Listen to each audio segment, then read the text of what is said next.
Let me hit you with something you're not supposed to know. Abraxas wasn't just some random figure from ancient mysticism. He wasn't a forgotten symbol carved on a few dusty amulets.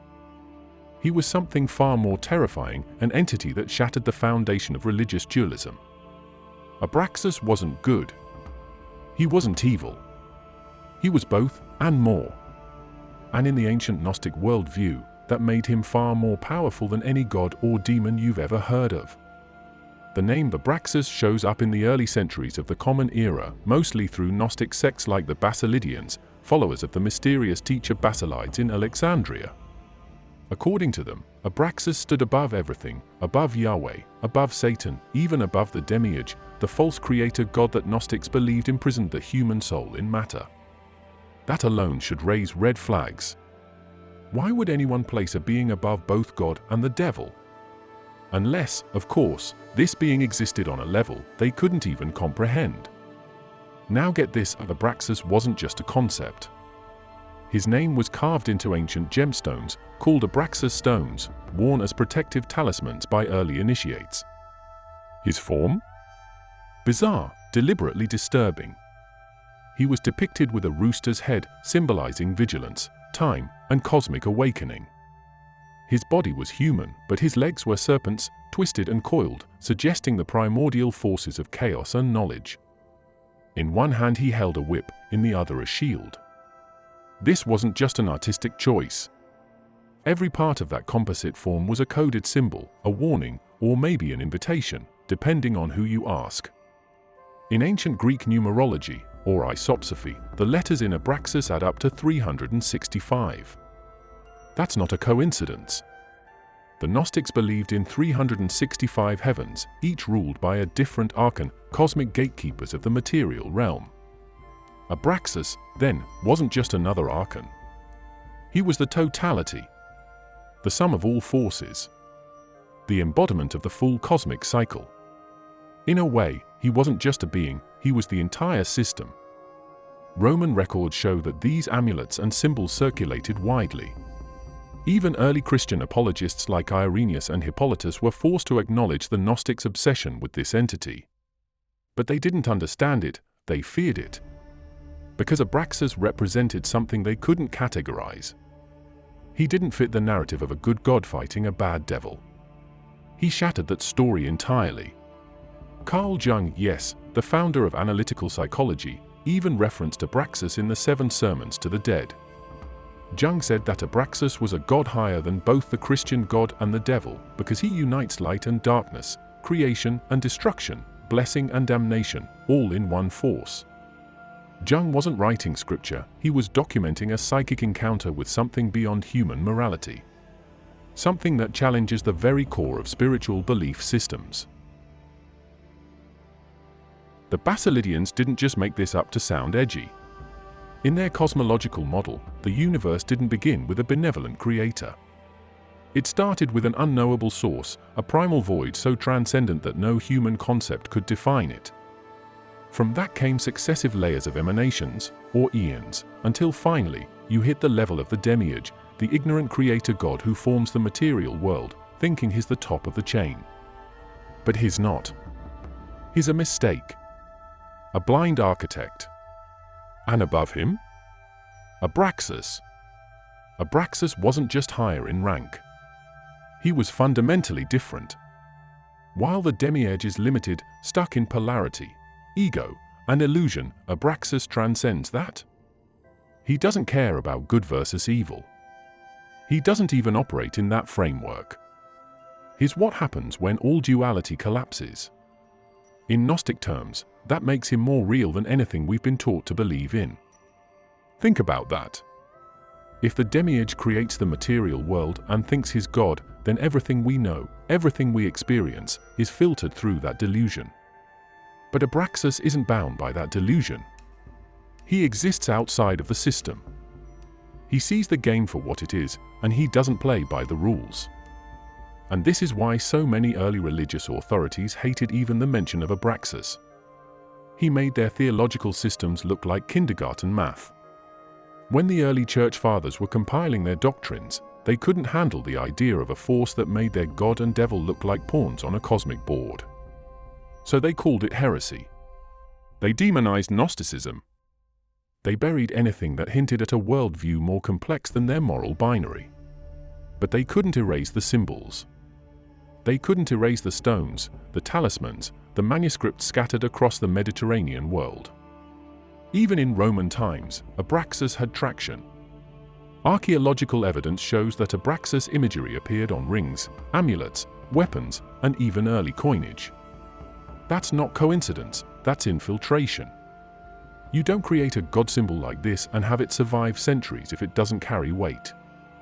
And Abraxas did. People didn't just worship him, they used him. As a force. As a code. As a weapon against the oppressive hierarchies of both religion and empire. Now let's talk about the mechanics behind the name, because the name Abraxas itself isn't just a label. It's a cipher.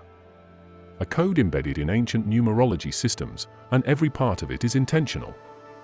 In the Greek alphabet, each letter corresponds to a number. Add up the values in the name Abraxas: alpha, 1, beta, 2, rho, 100, alpha, 1, xi, 60, alpha, 1, sigma, 200, you get 365. That's not random. That's precision. What else is 365? Days in a solar year. And according to Gnostic cosmology, 365 is the number of realms, or heavens, each governed by a different archon. These aren't heavens in the religious sense. They're layers of control, spheres of limitation, meant to trap the soul in a system of illusion. The soul, after incarnating in the material world created by the demiurge, must ascend through these layers after death. And each layer is guarded. Every archon is a gatekeeper. Every level is another prison disguised as transcendence. So what does that make Abraxas? The one who holds the sum of those layers. The power that encompasses the entire structure. He doesn't represent one archon, he represents the totality. He is the embodiment of the whole system. That's why his name encodes 365. He is the master of the cycle, the force behind the cosmic machinery. And again, that's not a moral designation. That's structural dominance. He's not trying to save your soul or damn it. He just is the system, and possibly, the key to exit it. Ancient Abraxas amulets weren't ornamental jewelry. They were functional sigils. People didn't wear them for decoration, they wore them for protection, invocation, and alignment with a power that didn't play by the rules of the priesthood. Most of these stones, also called Gnostic gems, depict Abraxas in his composite form: rooster head, serpent legs, human torso. Sometimes the name Iao appears alongside it. That's another coded reference. Iao was an ancient mystical name linked to the divine source, sometimes equated with the demiurge, sometimes with something higher. In Gnostic texts, it's ambiguous on purpose. The point wasn't clarity, it was access. Some stones also include the word Abraxas instead of Abraxas. Same idea. Slight variation.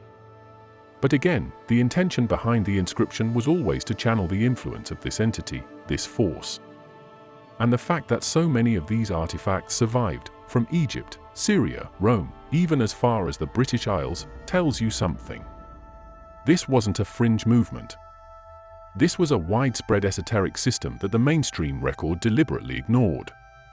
What's more, the iconography on these stones often includes not just Abraxas but other symbols, solar discs, serpents, lions, even planetary signs. These weren't random. Each symbol tied into the cosmological architecture the Gnostics believed in. These stones were like multi-layered occult operating systems, ancient USB drives carrying encrypted data about metaphysical reality. You don't carve that kind of complexity into a rock unless it's meant to do something. These weren't tokens of belief. They were tools of power. The archons, the ones you'll find all over Gnostic texts like the Hypostasis of the Archons or the Apocryphon of John, are low-level rulers. They're the architects of entrapment. Their job is control.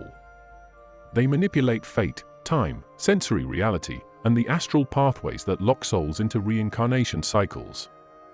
Each one governs a sphere, physical, psychic, or astral, and enforces the rules of this synthetic universe. The archons are bureaucrats of illusion. They serve the demiurge. They enforce the laws of a corrupted creation. But Abraxas? He's not part of that bureaucracy. He stands outside it. Or maybe above it. In certain interpretations of Gnostic hierarchy, Abraxas is described as a force that contains the archons, not one of them. Think about that for a second. The archons act as fragmented powers, warped emanations from a flawed source. But Abraxas is described as the force of totality. That means he doesn't just operate independently of them, he governs the entire structure they operate within. He's not their colleague. He's their container. In some occult systems that evolved alongside the Gnostic framework, Abraxas was considered the initiator of the archons, not because he created them in a creator-god sense, but because he presides over the structure they exist in. Imagine the archons as individual code modules, and Abraxas is the operating system. You can't bypass the system without confronting the OS. And that's where things get uncomfortable. The early church, even when it tried to dismiss Gnosticism as heretical garbage, still found it necessary to respond to these claims. Because Gnostic texts didn't just say the world was evil, they gave it names, layers, and mechanisms. The archons had identities, Yaldabaoth, Sarklas, Samel, each with functions, attributes, and territories. But Abraxas wasn't part of that list. He existed beyond it. He was the anomaly in the system that the system couldn't explain. Some early esoteric texts even hint that the archons fear Abraxas.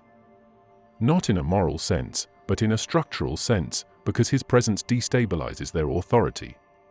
His function collapses the illusion of separation, and without that illusion, the archons lose their grip. It's like pulling the plug on a simulation. The subroutines can't keep running once the source code has been exposed.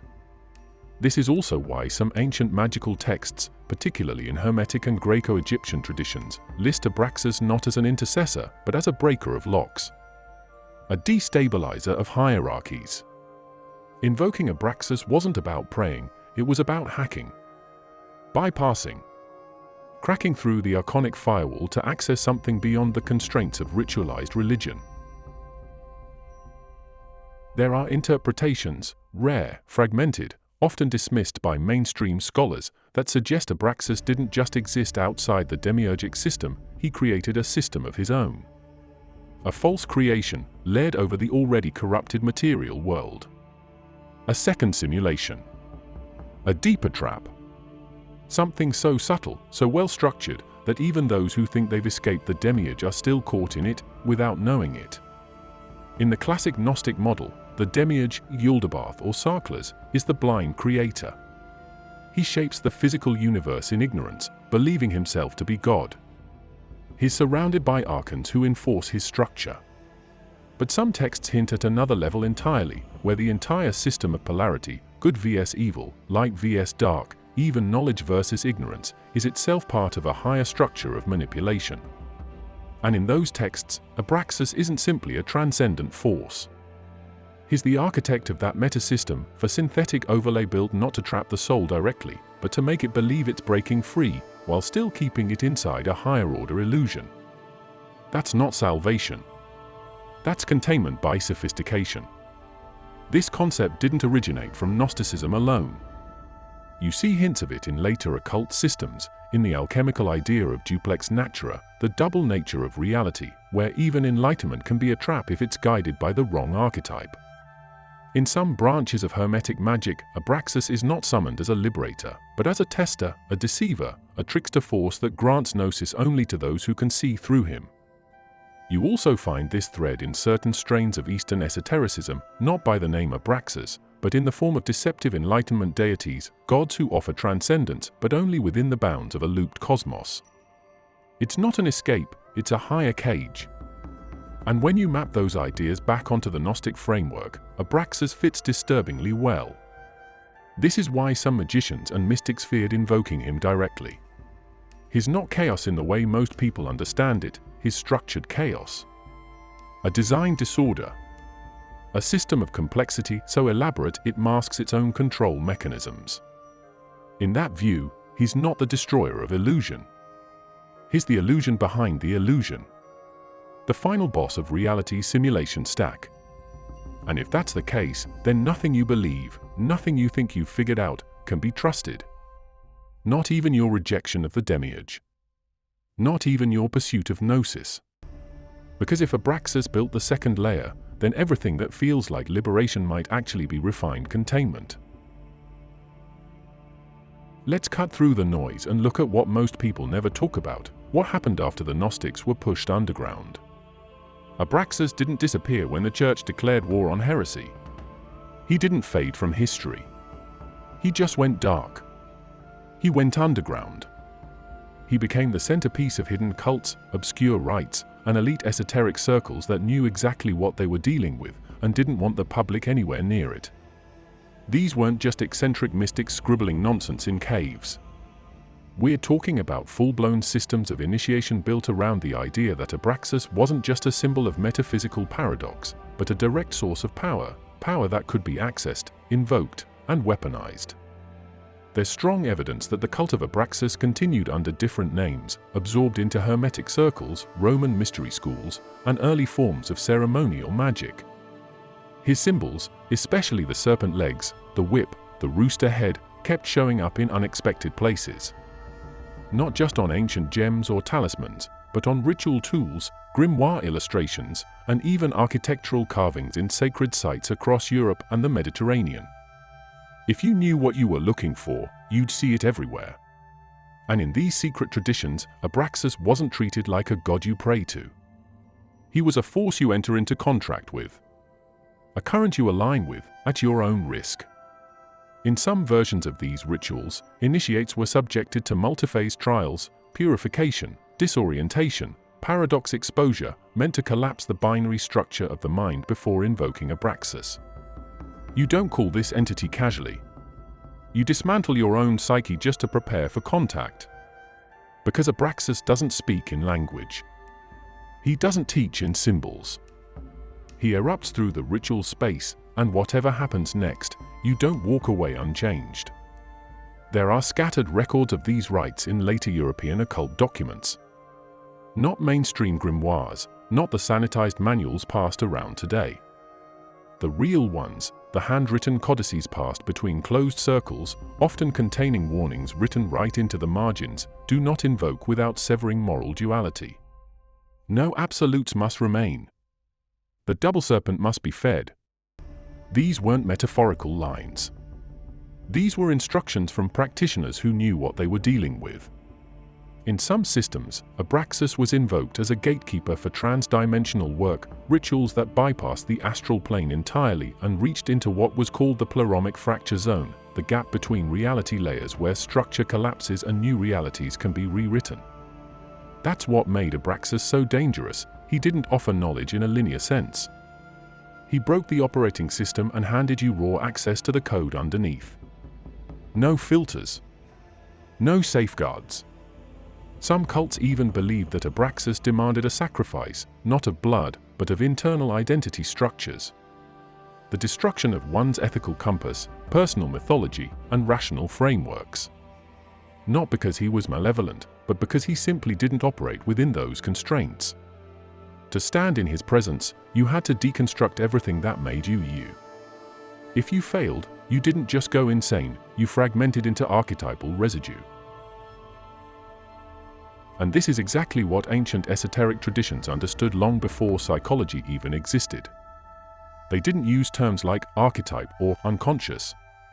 But they knew what Abraxas was. He was the eruption point, the force you invoke when you want to tear down the mental firewall that separates waking thought from transpersonal reality. That's why initiation rituals tied to Abraxas always involved paradox, confusion, cognitive inversion. Not to scare people, but to prepare them. Because once that door opens, you don't see the world the same way again. Your brain is built to organize information in categories: light, dark, good, evil, order, chaos. Abraxas annihilates those categories. He doesn't give you a new framework, he erases the need for one.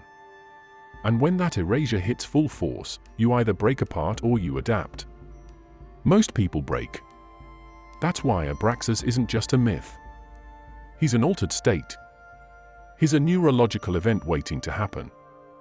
A living paradox you can experience if you push yourself far enough, deep enough, beyond the threshold of ordinary consciousness. That's what the ancient initiates meant by invoking Abraxas, not calling a being into a room, but cracking open the human perceptual system to let something else flood in. And no, it's not all enlightenment and peace. People don't walk away from Abraxas smiling. They walk away shaken, destabilized, stripped down to psychic bare metal. That's the point. He doesn't teach you to ascend.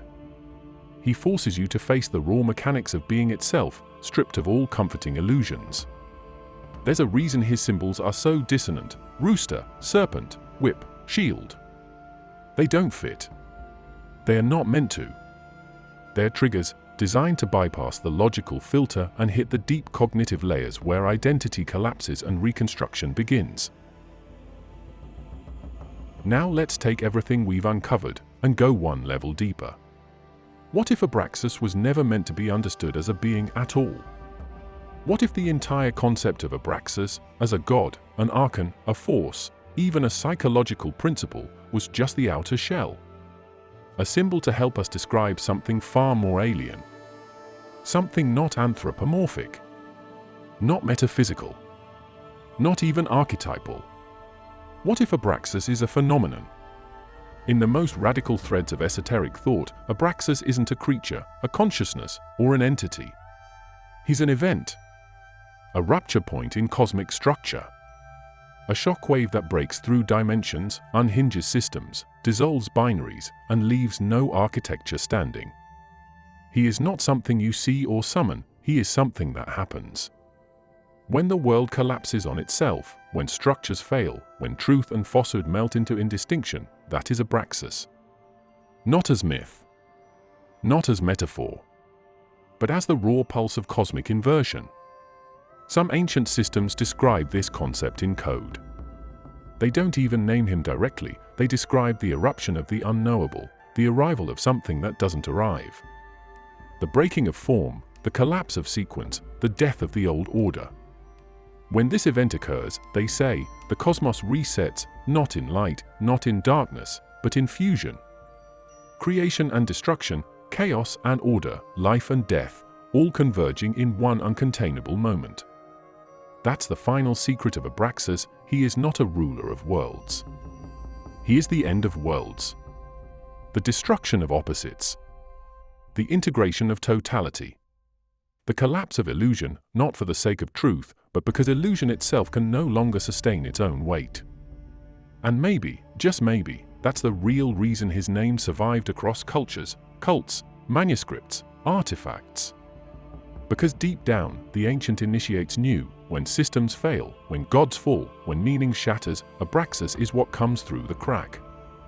That's why no dogma could hold him. That's why no temple could bind him. That's why even today, his name sends a ripple through every serious occult circle that hasn't been diluted by New Age noise. He is not the god of belief. He is the event that renders belief irrelevant.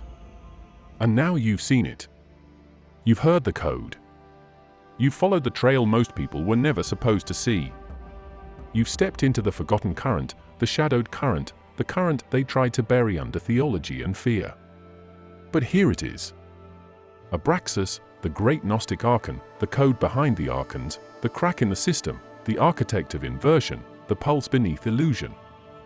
And now, you know. Thank you for staying with me all the way through this journey. If you made it to this point, you're not just watching a video, you've stepped outside the boundary of common narratives and looked straight into the core of something most people are too afraid to even acknowledge. This channel exists to bring you exactly that kind of knowledge, raw, unfiltered, and unapologetically real. If you found value in this, don't forget to like, share, and subscribe. It keeps the current flowing and the truth unfolding. I'll see you in the next descent. And remember, not everything that watches you from the shadows wants to be seen. Thank you for watching.